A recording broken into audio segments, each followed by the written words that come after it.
Hello everyone, my name is Ankit and you're welcome to yet another video on our video series on IUPAC nomenclature, and this is the part 3 of our video series. So up until now, in our previous videos we had understood how to name IUPAC compounds with functional groups or prefixes, with substituents or with suffixes.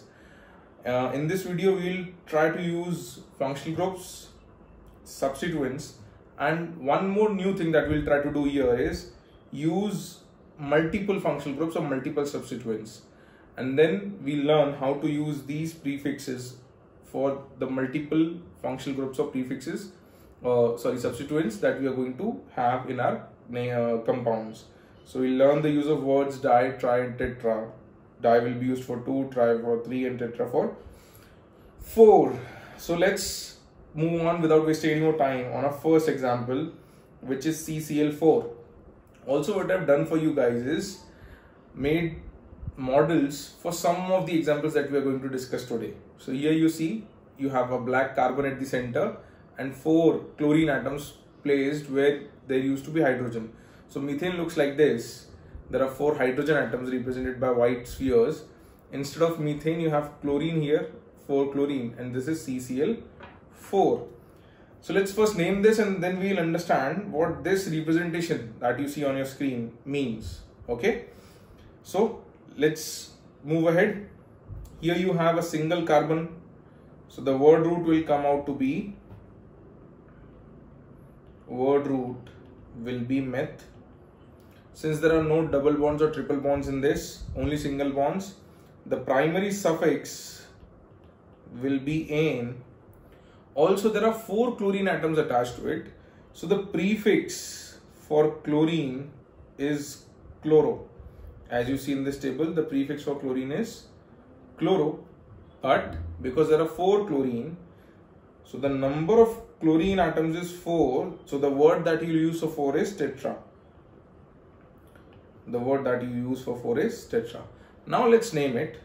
So you have 4 chlorine atoms, tetrachloro, and chloro goes in prefix, then you have meth and ane. So the name of this compound will be tetrachloromethane.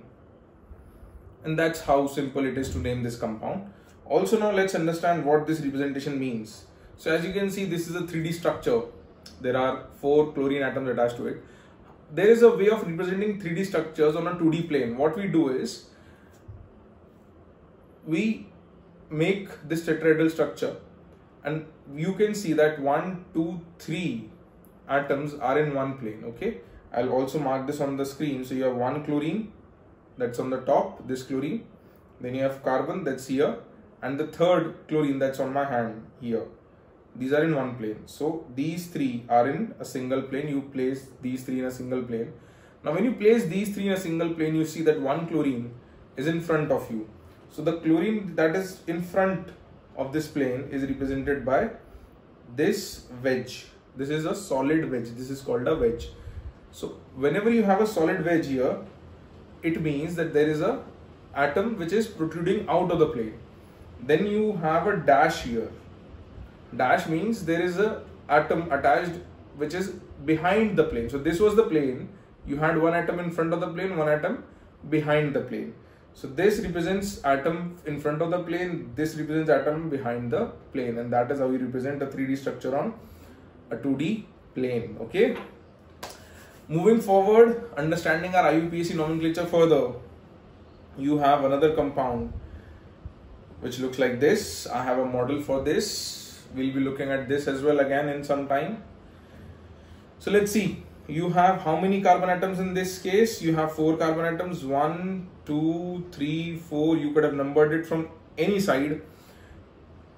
You either number it from left hand side 1, 2, 3 and 4, or from right hand side as we did here. The position for the 2 OH groups remains as 2 and 3 in this, or in this 2 and 3. So irrespective of naming from left hand side or right hand side, the numbering remains same. So let's go on with our numbering that we have done and name it out. So there is no prefix here because there are only functional groups. Functional groups are positioned after our primary suffix. So first thing that we need to do is write the word root. So word root for 4 carbon atoms will be what? Bute. So you have bute. There are only single bonds. So the primary suffix will be ane. Then you have 2 OH groups. So the functional group suffix, or it is also known as the secondary suffix, functional group suffix will be all, as seen in our table. I'll show you once again. We saw this table in last video also. OH group has a suffix of all. Okay. So this is suffix all, and its position for the 2 OH groups is 2 and 3. So one is placed at second carbon, one is placed at third carbon, and the number of functional groups here is 2. Therefore, we'll use the word di. Okay. So now let's start naming the compound. We'll start with butane.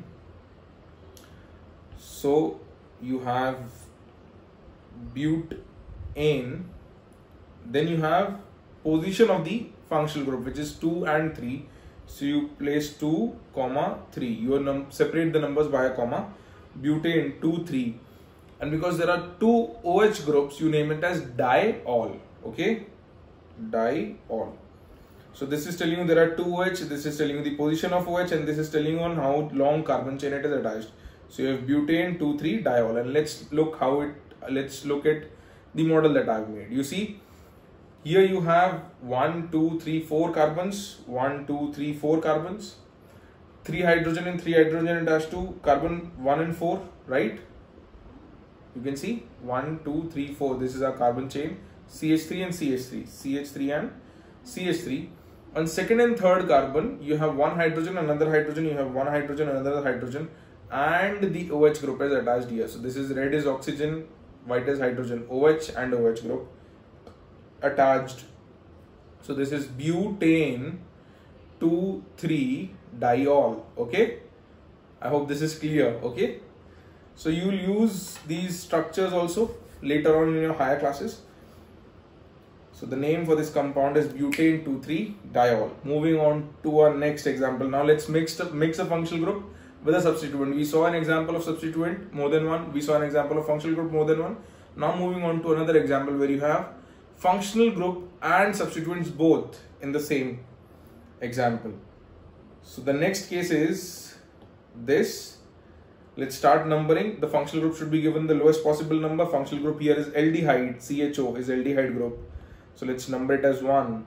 Then you move forward as 2, 3, 4 and 5. Let's do this example a little more quickly than we did with the speed that we did the previous examples. Now, how many carbon atoms? 5. The word root for 5 will be pent. Okay, word root will be pent. No double bonds, no triple bonds, only single bonds. So primary suffix will be ane. The functional group is named as what? Check out your table. It is named as al, al. The position of the functional group is 1. Now, as for the prefixes, for the substituents, let's write it on a separate part. You have 3 methyl groups. So the substituent name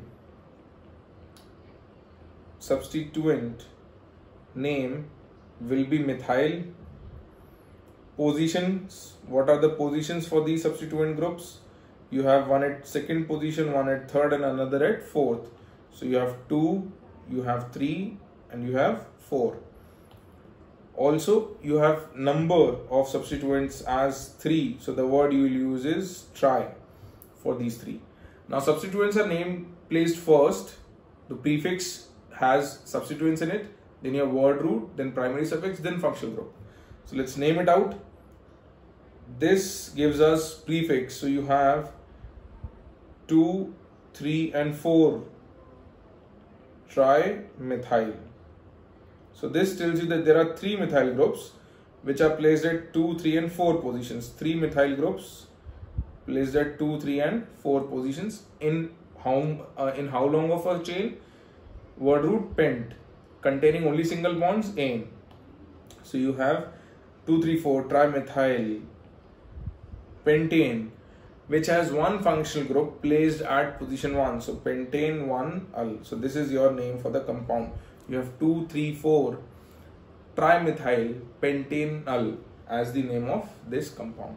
So I hope this is clear to you. If not, just go through it once again, try to name it on your own. Moving on to our last example class. Here we have functional groups and substituents in both in multiple numbers. So this is an extra variety, then this is a different variety from the previous example. So let's number it out. First, let's see how many substituents. 2 substituents. Also, let's find out their position. So the functional groups are named given the lowest position. So you start numbering from the right hand side.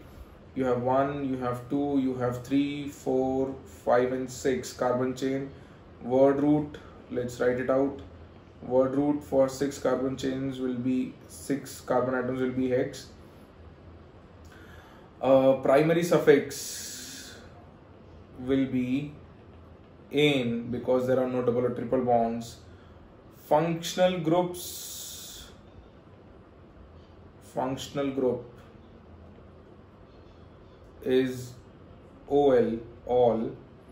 How many functional group? Number of functional groups is 3, so the word that we'll use is tri. Also the position of the functional group, all the 3 OH groups are positioned at 1, so 1, 1, 1. You have to give the number to each position of the functional group and the substituent. So each position has to be numbered separately, so you write 1, 1, 1. Coming on to the substituents. So substituent is methyl, both are methyl groups.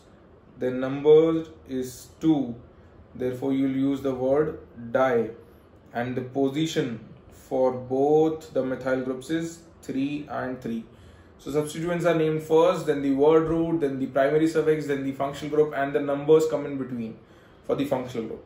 So let's write, you have 3, 3 dimethyl, then comes hex ane, then you have 3 OH groups positioned at 1, 1, 1. So 3, 3 dimethyl hexane.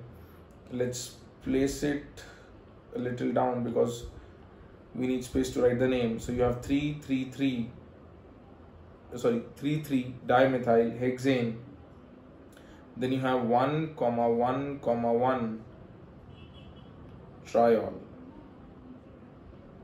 So this is the name of the compound given to us in this case. Also notice one more thing that I would like to bring to your notice, that when we used to name methanol, we used to write it as methane all, and we used to remove this E from here. So we never used to place 2 consecutive vowels. We used to remove the E and we used to name it as methanol. Similarly, what we used to do for ethanol and others will be, we used to name it as ethanol, propanol and so on. No E used to be there in the name, but when you look at this example, you see there is E in this. Why so? Always remember that you remove E only when there are consecutive vowels in the name, in the primary suffix and the name of the functional group. Because there comes a tri in between all and hexane, you don't need to remove this E. So when there is the use of the word di, tri, tetra and so on, you keep the word E.